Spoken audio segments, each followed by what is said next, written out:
In this video for chapter 16, we're going to talk about acid-base strength. Okay, particularly, we're mostly going to focus on acids, but the same principles apply to bases as well. Now, what's important to recognize is that acid strength is not the same as acid danger. Okay, so the corrosivity or the amount of damage that an acid can do to a surface or your skin or your clothing or metals or whatever is not necessarily how we define strength. So strong acids completely ionize. Okay, the only thing that strong acids do is come apart. Okay, and the measure of whether an acid or a base is strong or weak is completely related to how well it ionizes. Okay, so you can have something like hydrofluoric acid, HF, which is exceptionally dangerous and will actually cause death in rather small quantities, is actually listed as a weak acid because it doesn't ionize completely. Okay, so looking at a generic ionization equation, HA, and H is our sort of like definition of what something is, makes it an acid. That's the easiest way to tell that something is an acid. HA completely ionizes to just H plus and A minus. Or if we look at it in water, for example, HA plus H2O liquid completely ionizes to H3O plus and A minus. This is the definition of a strong acid.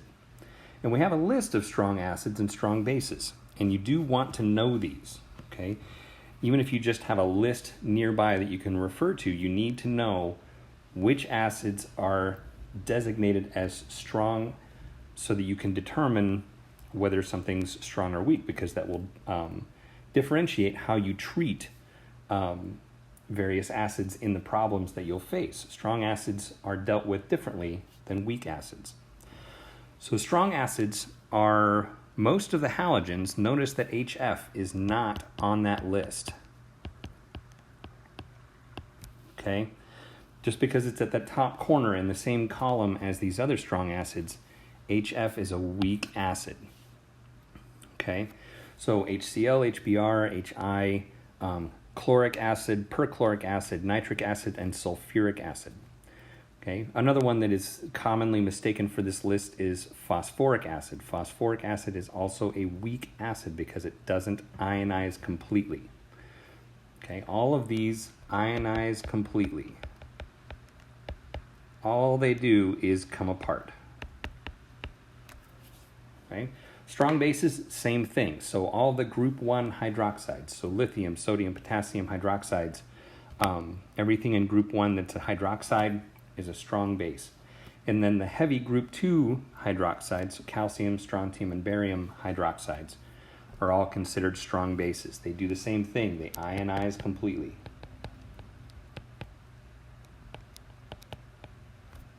Okay? So strength of acids and bases is entirely related to their ionization. Okay, things that don't ionize completely, we list as weak acids and bases. Okay?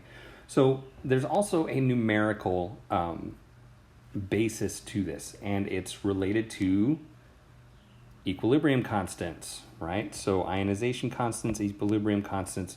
So we can rank by what we call Ka, okay? And this is the acid dissociation constant.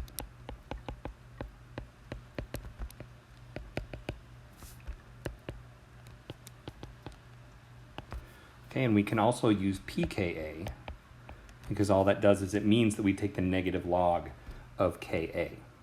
Okay, so let's take a look at how we can relate this concept of the acid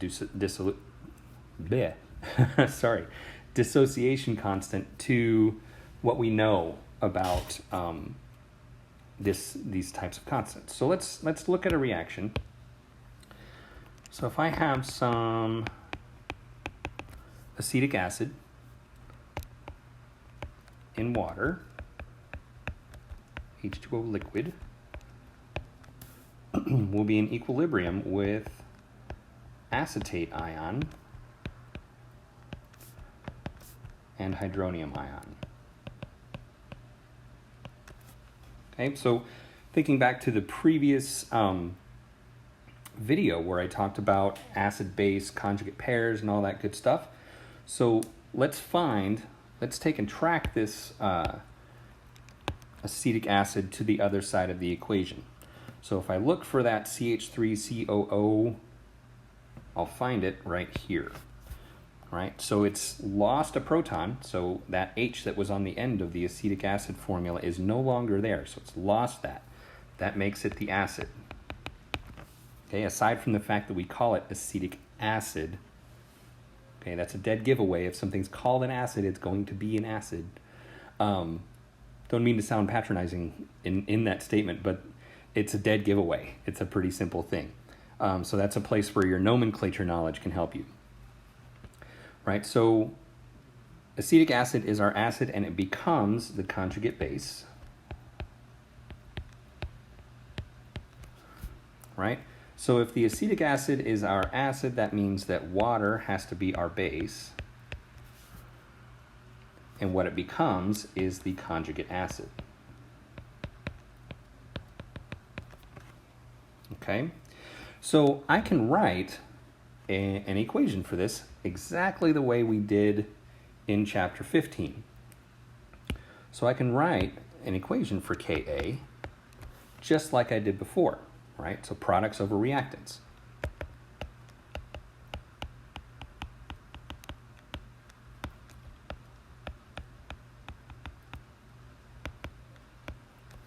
Right, so in this case I will have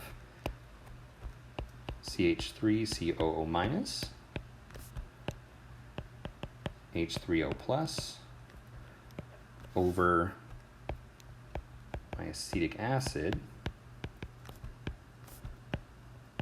I'm going to put H2O in here, but H2O in this equation is a liquid, so we leave it out. Right? So same rules apply. No solids or liquids, only aqueous or gases, right? So in this case, everything else in this equation is aqueous, so we leave it in there. So when I calculate this out, right, what I'm going to find is if I had some equilibrium values for this, I'm going to find that Ka for acetic acid is equal to 1.85, or 1.8 times 10 to the minus 5. Right, and this is something that you could look up. You can just Google or find it in a table. Ka for acetic acid will be 1.8 times 10 to the minus 5. This is a pretty small value,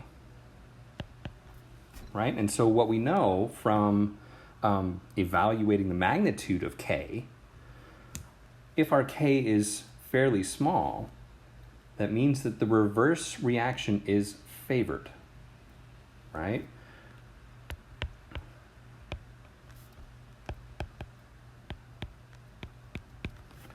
Right? And generally, we in that lecture about evaluating K, we talked about it in terms of 10 to the 10 or 10 to the minus 10, but 10 to the minus 5 is still a pretty small value, right? So it's still fairly reverse favored. So if I'm looking at this reaction, if it's reverse favored, I'm not going to get very much of this, of the H3O plus. That's my acid, right? So reverse favored, I'm going to get not very much H3O plus, right? That's my strong part of this acid equation. So it's not a very strong acid based on that production of H3O plus. Okay, so another way to look at this is to look at pKa.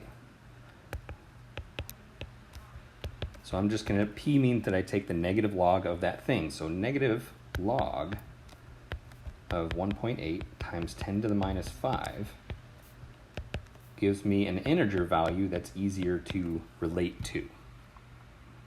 Okay, so this is one of the reasons that we take the P of something, is to get an integer value that's easy to evaluate. Now here's the deal. So how do we evaluate acids one versus another? So small Ka's, and you really probably want to put this in your notes. small Ka is weak.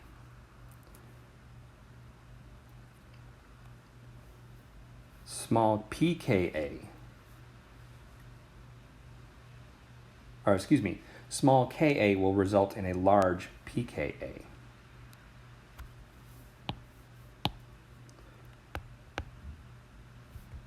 Small pKa is strong.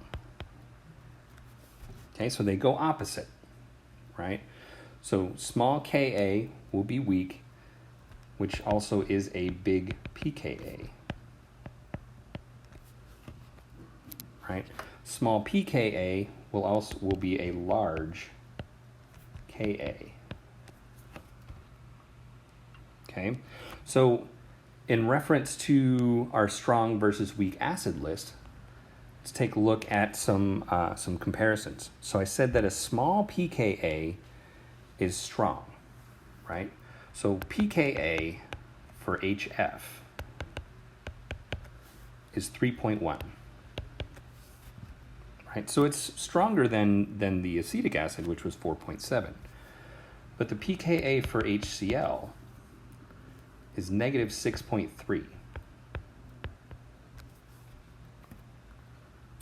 Okay, so I can use these numerical values to assess acid or base strength, right? So HCl having a much, much lower pKa is a much stronger acid.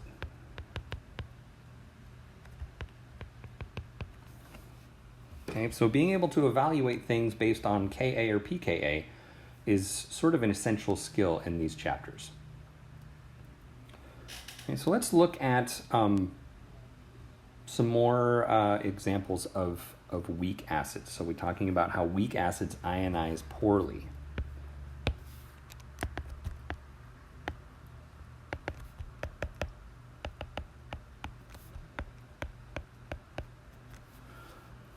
Right? So not 100% ionization.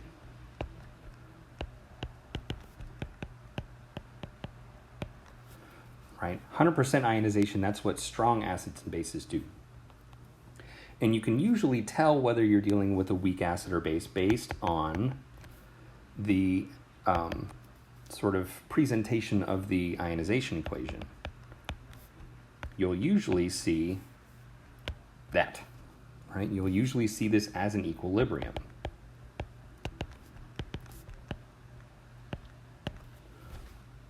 Right? That's a good indication that you're dealing with a weak acid or a weak base. Even if you don't remember or don't have your list handy, if you're given an equation and it's got an equilibrium, it's going to have to be something weak. Okay? So let's look at a few examples. So we already talked about HF, and we're going to talk about a couple of different acids. So HF has a Ka of 6.64, or 6.6 times 10 to the minus 4.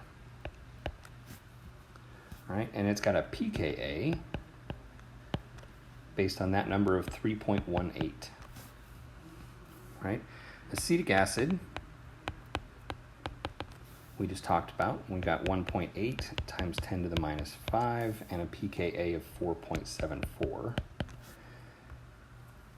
And hydrogen peroxide, for example, 1.8 times 10 to the minus 12 and a pKa of 11.74.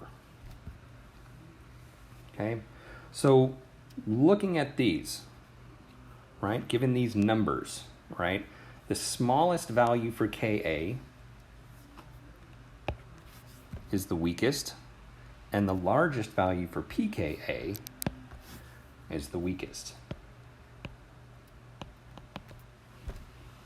Right? So thinking about what an ionization equation might look like for this, for peroxide,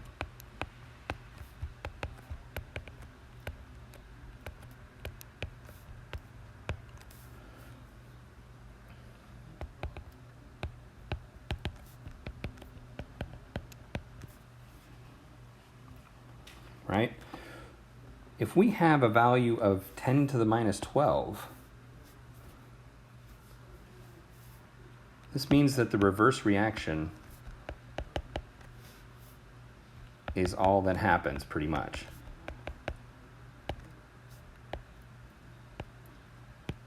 Okay? With that idea of evaluating the magnitude of K, right? If I have something 10 to the minus 12, basically only the reverse happens, right? So I get almost none of this.